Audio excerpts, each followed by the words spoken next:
एक हिरव्या गर्द झाडांनी भरलेलं सुंदर जंगल होतं.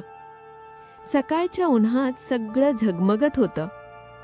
त्या जंगलाच्या कडेला एक छोटंसं ओढं वाहायचं. त्या ओढ्याचं पाणी इतकं स्वच्छ होतं की त्यात आकाशाचे निळे प्रतिबिंब दिसायचे. त्या झाडांवर अनेक पक्षी राहायचे. चिमण्या, बुलबुल, मोर आणि एक पांढरा शुभ्र कबूतर. ते कबूतर खूप दयाळू आणि प्रेमळ होतं. रोज सकाळी ते नदीकाठी पाणी प्यायचं, गाणी गायचं आणि थोडं गाणं गाऊन मग ते आपल्या पंखांनी झेप घेत आकाशात मुक्तपणे उडायचं. सूर्यकिरणांनी उजळलेलं, आनंदाने भरलेलं जग मागे सोडून त्याच जंगलात एक मुंगी राहत होती.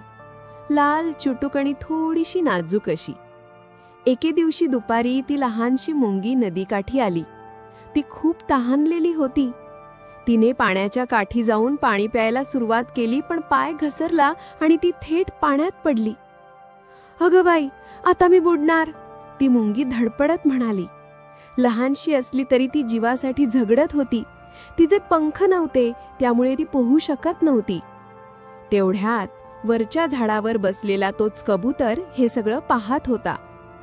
त्याला मुंगीची तडफड पाहावत नव्हती. तो झटकन उडून गेला. एका फांदीवरून मोठं पान तोडलं आणि ते पान नदीत टाकलं. मुंगीने ते पान पाहिलं आणि हळूहळू त्यावर चढली. पाण्याचा प्रवाह तिला किनाऱ्यापर्यंत घेऊन गेला. मुंगी वाचली. तिने वर पाहिलं, तेवढ्यात कबूतर तिच्याकडे हसत बघत होतं. मुंगीने मनोमन कबुतराचे आभार मानले. ती म्हणाली, "तू माझं आयुष्य वाचवलंस. मी तुझा उपकार कधी विसरणार नाही." कबूतर शांतपणे म्हणालं, "मित्र म्हणून आपण एकमेकांना मदत करायची, एवढंच." काही दिवसांनी सकाळी कबूतर झाडावर बसून धान्य खात होतं. तेवढ्यात एक शिकारी आला. त्याने आपल्या जाळ्याची तयारी केली आणि कबुतराला पकडायचा प्रयत्न केला. मुंगीही तिथेच होती. तिने शिकाऱ्याच्या हातातलं जाळं पाहिलं आणि कबुतराचं संकट ओळखलं. "हा तर माझा मित्र आहे," ती म्हणाली. क्षणाचाही विलंब न करता मुंगी शिकाऱ्याच्या पायाकडे धावली आणि त्याला घट्ट चावा घेतला. शिकारी वेदनेने ओरडला, "आ!" त्याचा हात थरथरला आणि जाळं खाली पडलं. कबुतराने तो आवाज ऐकला आणि लगेच पंख पसरले. फडफड.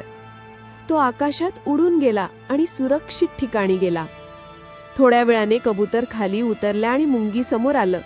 दोघंही हसले. कबूतर म्हणालं, "तू तर माझा खरा मित्र आहेस." मुंगी म्हणाली, "आपण दोघांनी एकमेकांना वाचवलं, हाच खराखुरा मैत्रीचा अर्थ आहे."